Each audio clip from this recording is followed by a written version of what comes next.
Thank you. Thank you. Thank you for this nice presentation. I don't think I need this one. Let me just try first. This is not a big room, so I think my voice is enough. I have the teacher's voice. So I think it will be okay. Thank you. Thank you for coming to my session. I hope you're feeling all right after lunch. I had a very interesting lunch today, Korean lunch, and with lots of spices. That's good. I like spices. I'm experiencing very, very nice things over here. I would like to thank Dave, first of all, Sheffield, for inviting me over here. As you said, I was the coordinator of teacher training and education SIG of IATEFL. So IATEFL is a big organization, as you would probably know. Downstairs, we have a table for that. We have a stand for that, and we have some brochures for you. If you're interested, you can come downstairs and pick up some of the brochures there. If you are here you have the association, teachers associations in Korea, for example, or in your own countries. And it's the, if your association is the affiliate of IATEFL, then you get reduced registration. Don't forget this. This is really good. I can give you an example from the Turkish one. If they register for both, you see, they pay just about £20, which is nothing. So it will be the same for you. So just check it if you're interested, okay? Today, I'm going to talk about, you hear me, don't you, everybody? Any problem? Yeah, you hear me. Okay, today I'm going to talk about blending the disciplines. So positive psychology, positive discipline, and classroom management in English language teaching. So I really wanted to learn certain things. I've been in the field more than 40 years now, so I'm so used to lecturing, giving talks in different countries. But this one was really very interesting for me, and I tried to learn more and more to be able to bring you certain things, you see. So I tried to learn, and I will learn from you as well, okay? So we will be discussing things together and then get to a point probably. So when I checked this issue, I realized that I have to learn certain things about, these questions. So, for example, what is positive psychology? I tried to find out what really positive psychology is, what people say about this. And the second one, how is positive psychology related to applied linguistics? And the third one, what is positive discipline?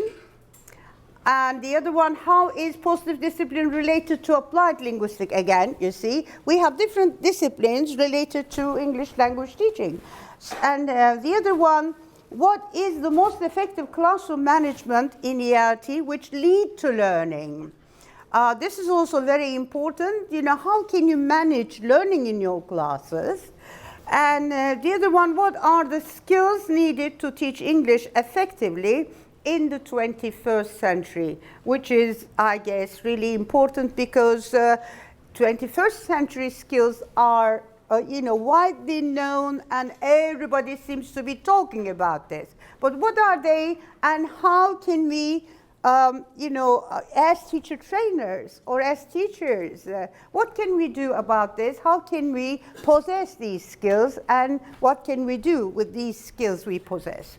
And what are the Turkish English teachers' beliefs and attitudes about positive discipline? So I just wanted to learn more about this positive discipline, positive psychology, and then I did a small-scale research with the Turkish English teachers just to see what they know about this.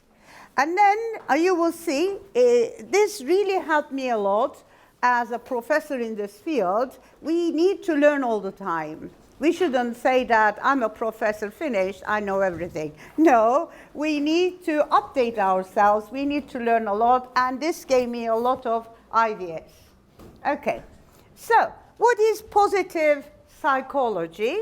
I have seen lots of definitions about it, but this one is by the father of the term. Positive psychology is the scientific study of what constitutes the pleasant life, the engaged life, and the meaningful life. Okay? This was really, appealing to me just because everybody talks about classroom management. Everybody says that classroom management should be in this way, should be in that way. But no one says that you need to create a positive atmosphere in your classes.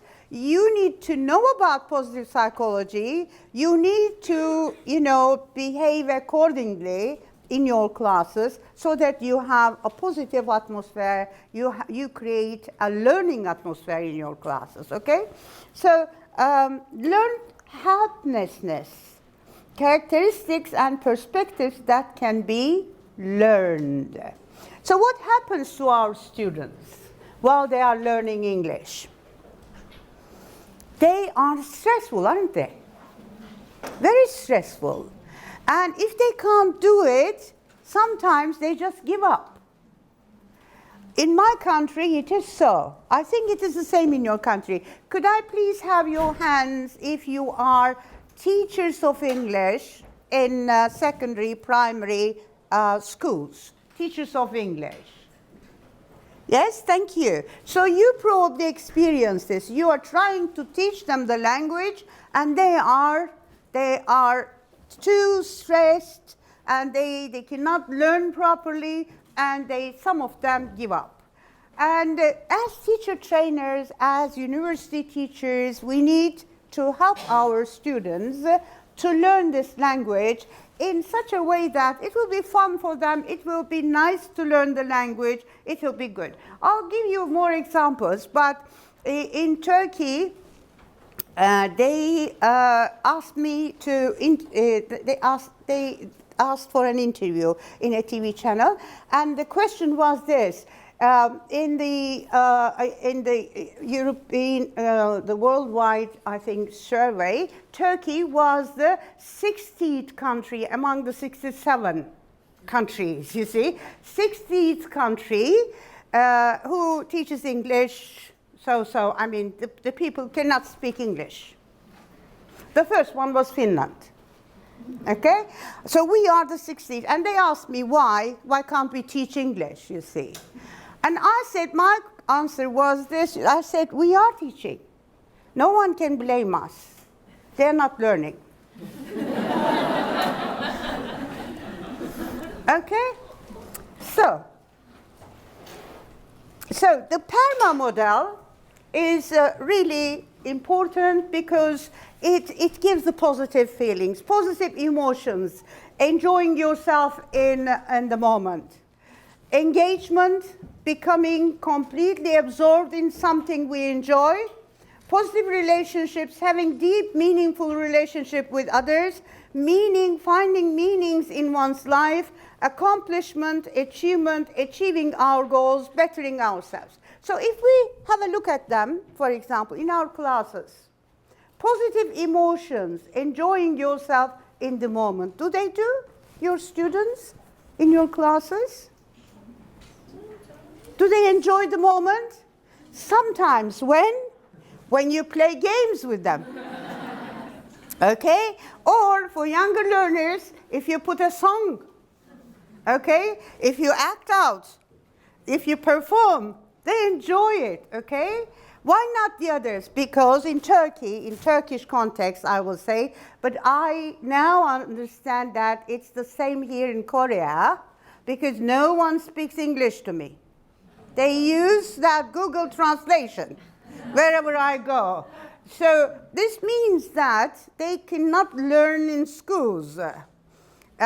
Because, why? Because what we do in Turkey is we have a syllabus sent by the Minister of Education. We have to follow that syllabus. We have to cover the books, and we have to give them exams. If they pass, they pass. If they fail, they fail. This is it, okay? So in some schools, they are pilot schools, we have intensive English, and students study English intensively, and that works. Because when they study English only for 1 year, they enjoy their lives. They don't have any fear of failure for some time at least, until the end of the year, okay? So this is really important, this Parma model. Engagement, becoming completely absorbed in something we enjoy. Now I can see our students, at the university especially, playing with their phones all the time. They are absorbed in it.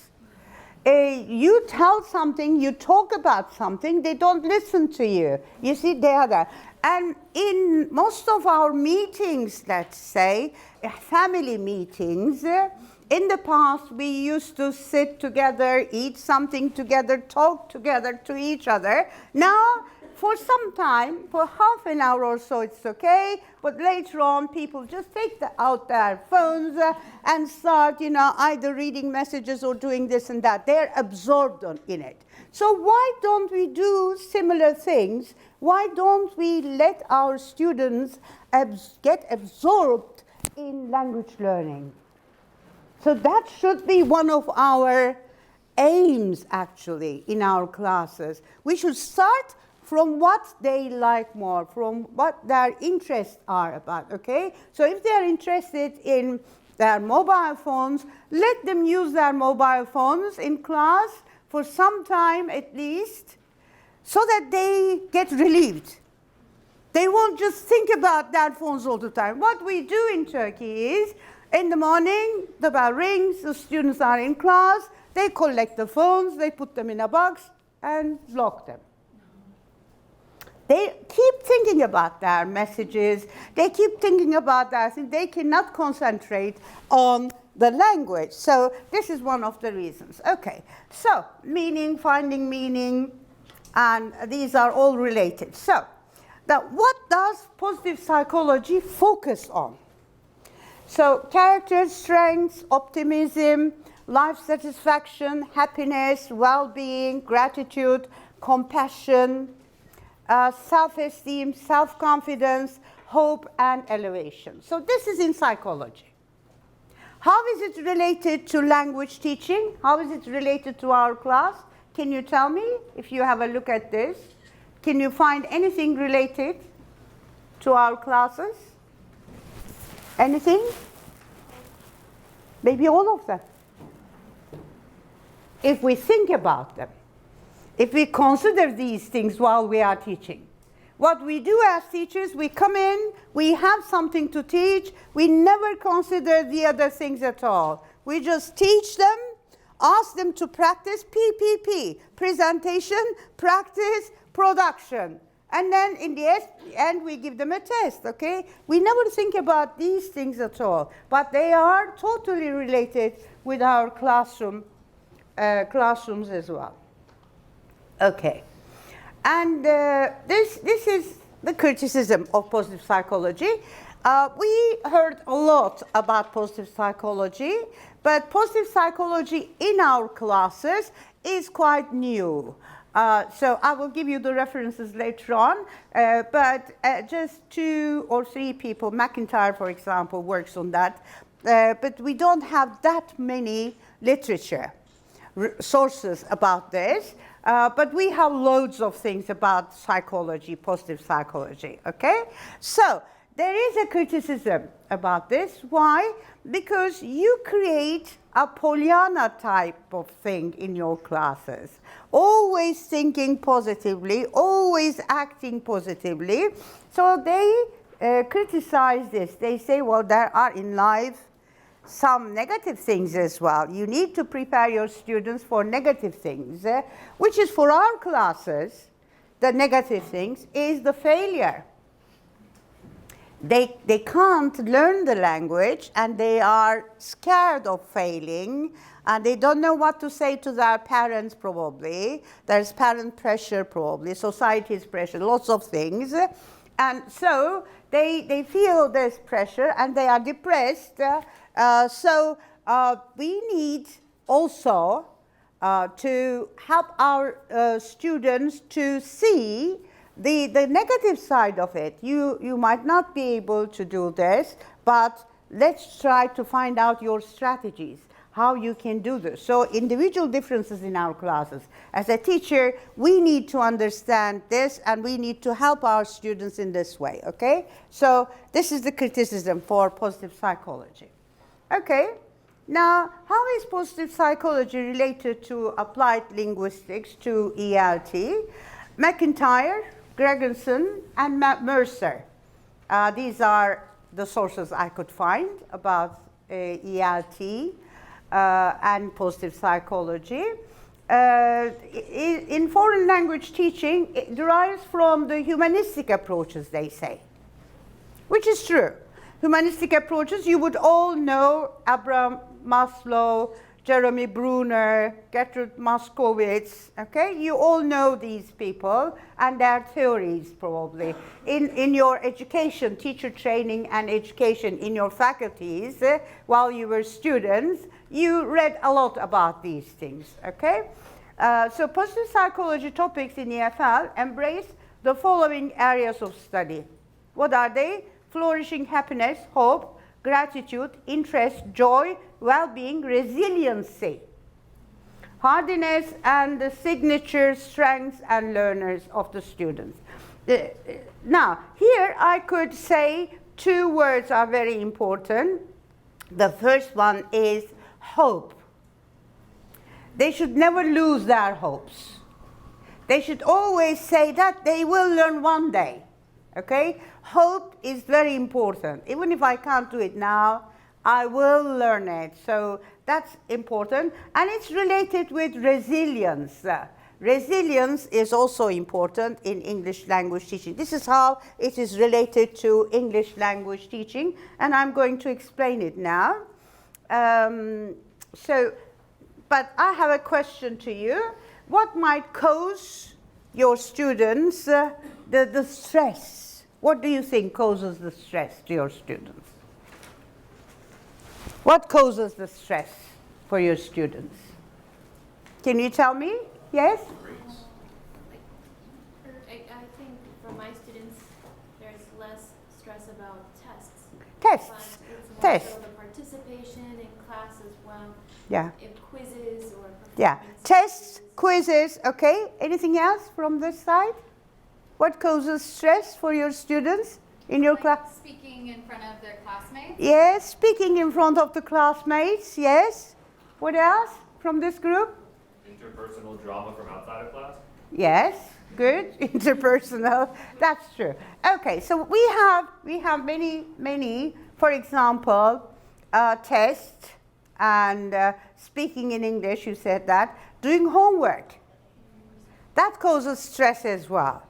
Because as teachers, what do? We just come, teach, and then practice whatever we do in class, and then you say, this is your homework, do this at home. So if they haven't understood something, that's stressful. They can't do it at home. So for homework, we need to rethink what to assign to our students. Not everything can be assigned to our students. Something interesting, something that they would be interested in, okay?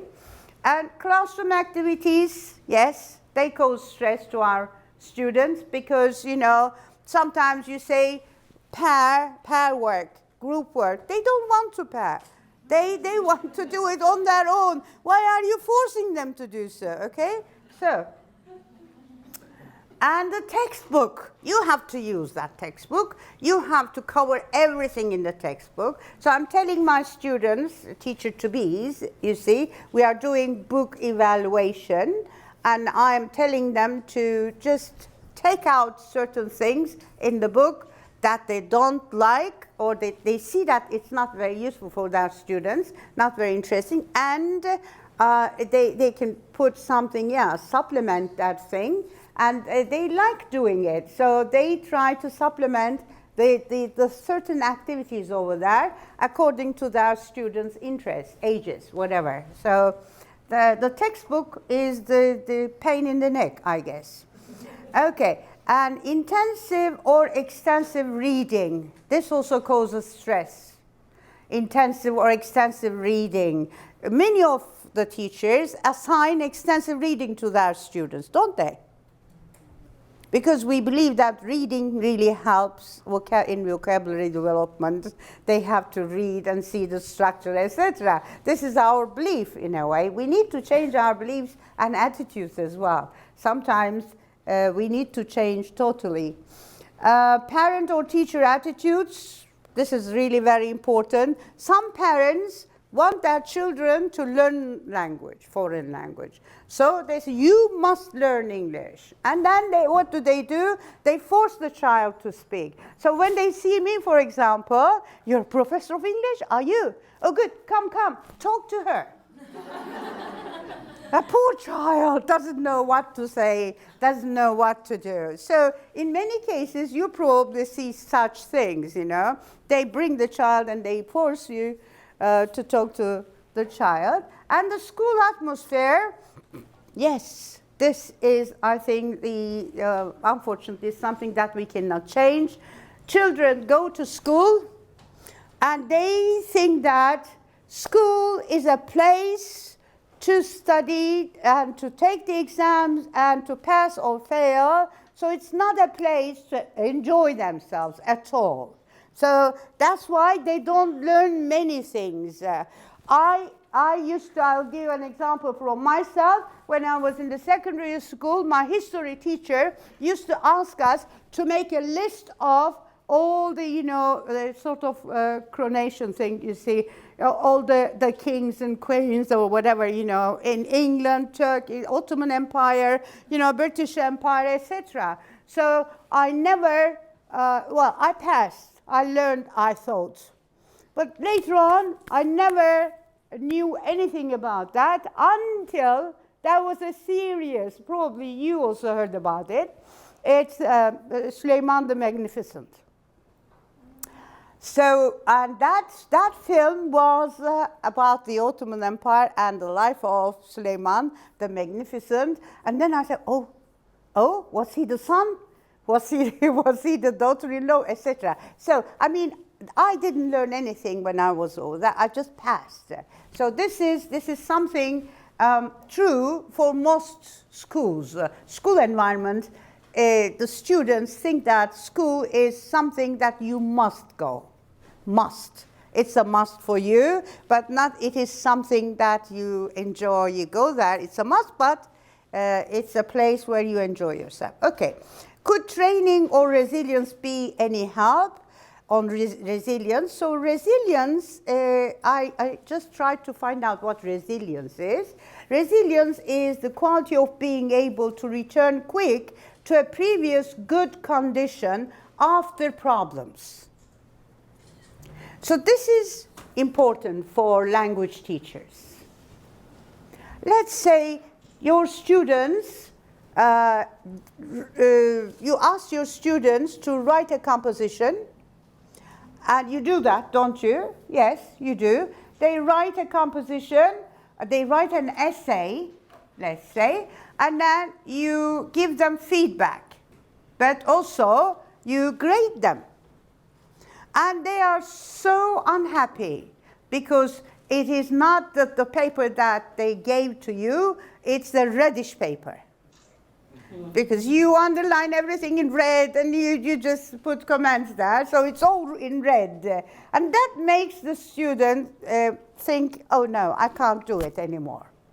So instead of putting red marks, probably, you could use bluish, greenish things, and you could just write, well done, but. Okay? So this is a way of encouraging your students or making your students rethink about their failure, resilience, and they can come back to normal studies. I found coaching very, very helpful here. Has any of you tried coaching in your schools, in your classes? Coaching of teachers? No, the students, learners. Students, yes, university teachers, university lecturers, we need to coach our students to become better teachers in a way. We are coaching and for teaching practice, etc. I'm talking about the classroom. Yes? I find myself when I'm learning a new, like if I'm learning swimming, Yeah? and I'm taking the principles from Yes?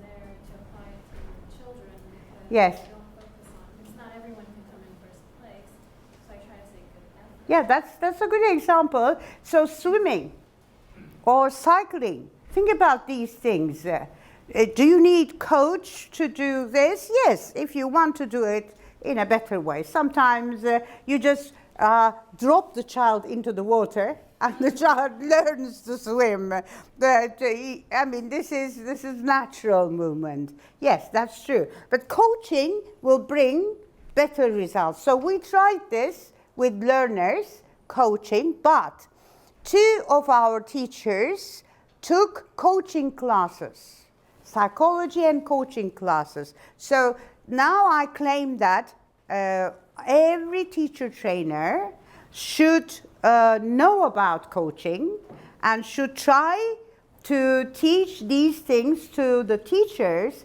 so that when they become teachers, they also can become good coaches for their students, okay? So when we went to that course, we realized that it was not something like we learned in schools. Coaching is totally different. You support the child to learn better, starting from the child's, like the positive psychology, the child's achievements, better achievements, okay? But look, you can do this very well. Let's do this, let's do that, and some other methods, you see. They have different methods. So it really helped. Then we interviewed the students. It took about 6 months. After 6 months, the pre-test, post-test, and the interviews after 6 months were really positive. The students thought that coaching really helped them to learn better. So coaching is really important. Okay. Now resilience. Now how can we help our students for resilience? Using stories about resilience is very important. You can bring in some stories of some famous people who failed at the beginning. But later on, they were successful because they did not give up. Okay? So this is really important. You need to train your learners how to think about their own learning. If they are not successful, to think about how they can make it better. So coaching helps them to think about their own learning styles, strategies, how to make it better in a way. And resilience, really, we see resilience there. So for teachers, this is really important. The teachers need to know about this one as well. Teachers need to know lots of things, as you see. It's not easy to teach. Okay.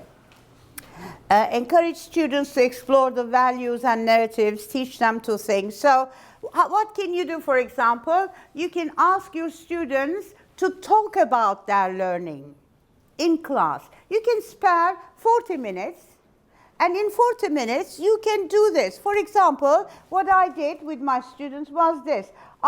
They didn't know Spanish, so I don't know either.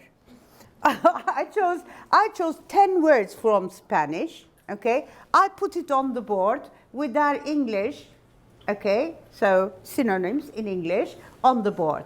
I kept it for 2 minutes. I said no papers, no writing, just look at it and try to memorize. Okay? I gave them, they did for pronunciation and everything. My aim was not to teach it. I was just trying to show them the strategy. They looked at it and they enjoyed it a lot. And then I just closed it, you see, it was the PowerPoint. I just said, I told the Spanish word, I asked them to remember in English, you see. Or I told them the English one, I asked them to tell me the Spanish one. So they really loved the activity. They were engaged, they were trying to remember, but when they told me, they just put up their hands. They don't say it. They put up their hands, and then I said, okay, you, tell me how you remembered it. Now he told for a minute, and he said, oh yes, this associates with this one. So they are using associations. So this is one of the samples I did in my class for my students to make them realize that everybody can remember the vocabulary in different ways, can learn the vocabulary in different ways. So it's good to work with them from time to time on learning strategies and styles explicitly, so that they can see how others learn, and it is a sort of storytelling to one another. Okay. Coaching. Here's an example of coaching, for example. The student here, age 14, grade 9, says, before these sessions, I used to say, my friends are talking in English. I will never be able to do that. During these sessions, I realized that I should think positively. My friends also had similar problems. Then I had more self-confidence that I could also speak in English. And I am talking to you in English now. Okay, this was an interview. So this is what the student said. This is how he felt. The coach, super, well done, Irem, coach. And then we interviewed the teacher as well. And the teacher said, do you find coaching beneficial? Yes, it's certainly beneficial in terms of self-confidence improvement and etc. Okay, you can read it. So both the teachers and the students were happy with these coaching sessions because it really helps to achieve better results on both sides. Okay?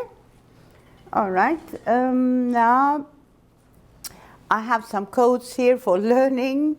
I really liked this one, Benjamin Barber. I don't divide the world into the weak and strong or the success and the failures. I divide the world into the learners and non-learners. Okay? So as teachers, we should know that there are learners and non-learners. For non-learners, we should try all these tricks, I must say. Lots of tricks to make them learners. Okay. So, positive discipline in the classroom. Dry course is the father. How many minutes do I have? Dry course is the father, or before dry course we also had some, but dry course worked on it a lot, positive discipline in our classes. Here he says, what is the first word that, they say, creating a positive discipline classroom is a process of putting together parts of a puzzle. So in your class you have a puzzle, you have to put everything together so that you can get a positive atmosphere in your class, and a positive, the positive discipline will really help you to put these parts together. Otherwise they will go apart and it will be too difficult for you to manage your classes in a way. But what comes up to your mind first? Discipline, okay? And I asked the teachers, they said discipline. But what do they understand from discipline is something else. Let's just have a look at it. Discipline is not punishment. It is teaching students to impose limits in themselves, democracy, etc. So this is about discipline, but he believes that there is no punishment. There is no reward, okay, in our classes. So no punishment, no reward is the key over here, okay, for positive discipline. What do we do in our classes? Sometimes we say, well done, okay, you score this, you score that. So we shouldn't do it as teachers. We shouldn't reward our students with grades or reward our students with something else. For young learners, for example, we say, well done, here's a sticker for you. Okay, so we do this as teachers, but they don't accept rewards. It's the behavioristic approach, they say. Okay, teachers need to change their attitudes. How can we change our attitudes? Now, teachers really need to change their attitudes. So what can we do? Positive thinking, positive discipline. Let's have a look at it. This is all the disciplines, you see, are together. So in our classes in ELT, we can say that we have all the disciplines intervened into one another. So it's blending disciplines. And here we put a lot of burden on the teacher. And the teacher starts thinking, now what should I do? How can I solve these problems? How can I create an atmosphere in my class which leads to learning? Okay, learning is my aim. How can I create this one? They say this, they say that, they say this, so lots of ideas. So how can I do this? So they need to change, they need to possess certain skills so that they can do such things. So what do they need to possess? Hard and soft skills, communication skills, critical thinking, problem solving, ability to cooperate with others, lifelong learning. This is very important actually. You are here, congratulations, you come here to learn something, to pick up something. We all do. I am here as well to learn certain things. Okay, I learned from you, your experiences. So it's an exchange of experiences. But when I did a research in Turkey on young learners, for example, teachers, I realized that they never do reflection. They never reflect on their own teaching.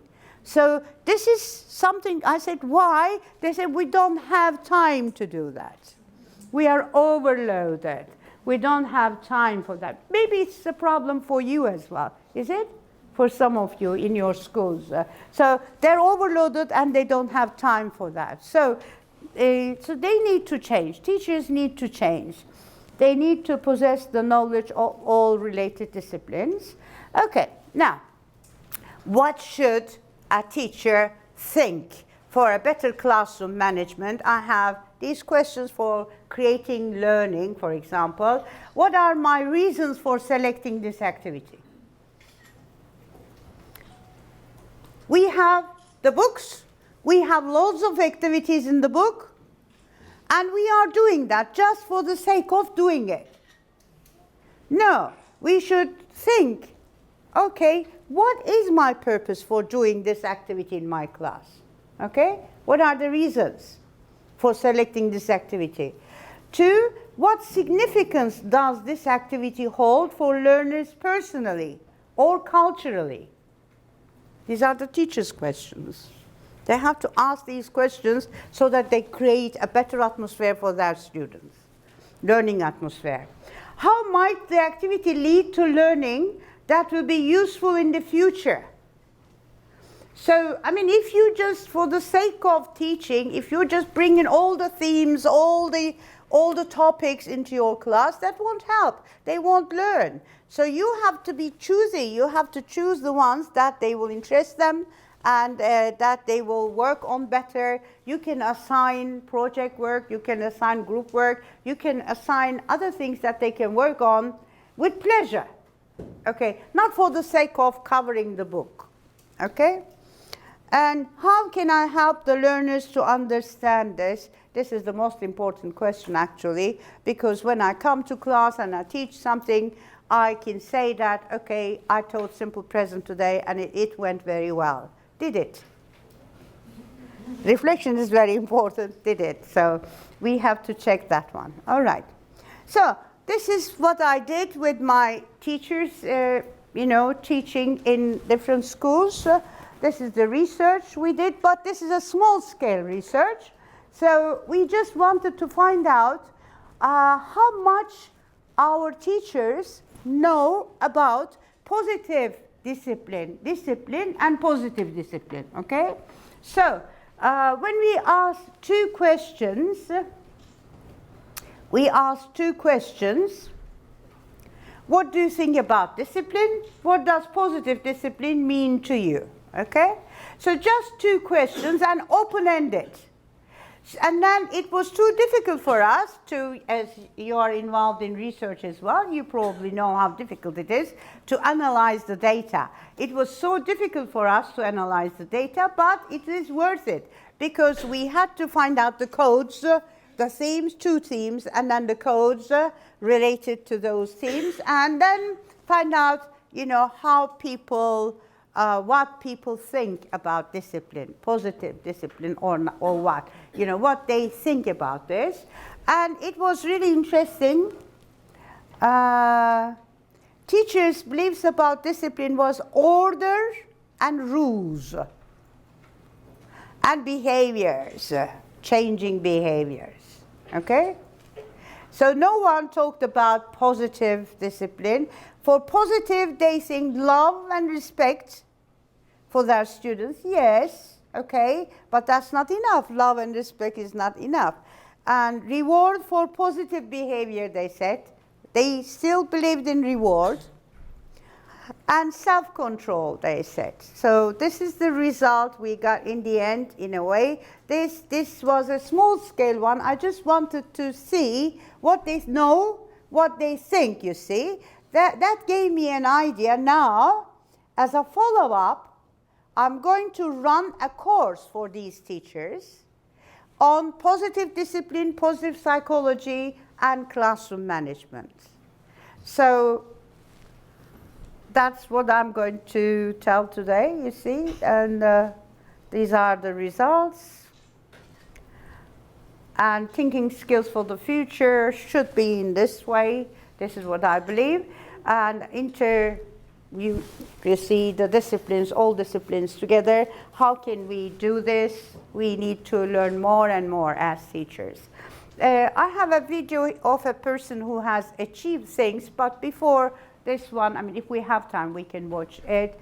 I mean, resilience. This is a good example for resilience, but I would like to hear what you think or what, if you have any questions, okay?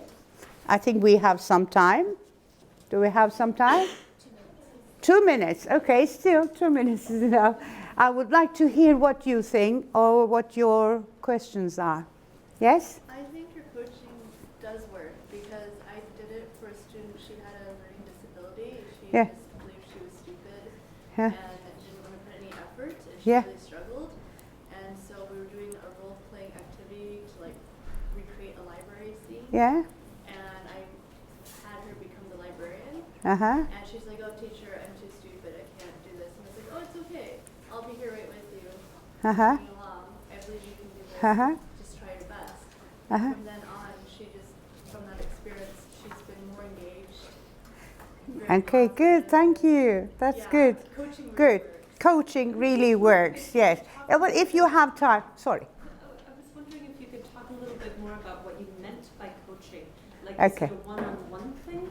Is Yes. it giving feedback during class time, or is it outside of class time? Outside class, yeah, okay. So it's one-on-one, yeah, that's true, one-on-one. You do the task together. You do something, and then it's one-to-one, actually. This is what we did, not in class. In class, you determine what sort of problems they have, and you write it down. You know your students very well, okay? And then outside, in your office hours or in your spare time, you invite students and then you talk to them and you say, let's make a plan together. Let's go and have coffee together. So it is just the start. So you want the child to in a way, to believe in you, or to think that, okay, she really wants to help me. Okay, so if you can create this atmosphere in your class, then it really helps. But you can also do some coaching in the class as well. But coaching normally is outside one-to-one. That really helps. Yes, any other? Any questions? Yes, please. Can stress be positive? Can stress? Be a positive experience? Stress, I mentioned that one. Stress, yes, really is the source of sort of failure. What was your question? Can you not be positive to experience stress? When you experience the stress, if you are trained to be positive, then you start thinking positively and it will go in a minute, like that. Something, you do it for yourself. You are your own sort of coach there to get rid of the stress in a way. You're right. Stress is the main thing. But the teacher's role there is to find out who is more stressful in the class and why. Sometimes, in some activities, some children are really good. That helps them. They have the confidence then. Okay? Sorry. I think I can help demonstrate what he means. Sorry? I think I can help give an example of what he means. For example, anxiety. Yes. High levels of anxiety. Yes. Test. Yes. Yes, anxiety, high level of anxiety is really important for failure. If they have a high level of anxiety, what you could do is to forget about them for some time so that they calm down in a way. If you insist on getting an answer, you ask a question and the child is so much excited. He has the anxiety and he cannot do it. So don't insist on getting the answer. We have worked on anxiety level for our students with a questionnaire, and then we found out that it is the main source of failure. You're right. But what the teacher should do is, I think, first of all, the teacher should know about what to do for the stressful, for the students who have high level of anxiety, and then start coaching them, okay? And sometimes this is not that easy. You need to get some classes, some courses. Sorry, that's all the time we have. Yeah. Dr. Tütüniş, thank you for coming today. Thank you. Thank you. If you have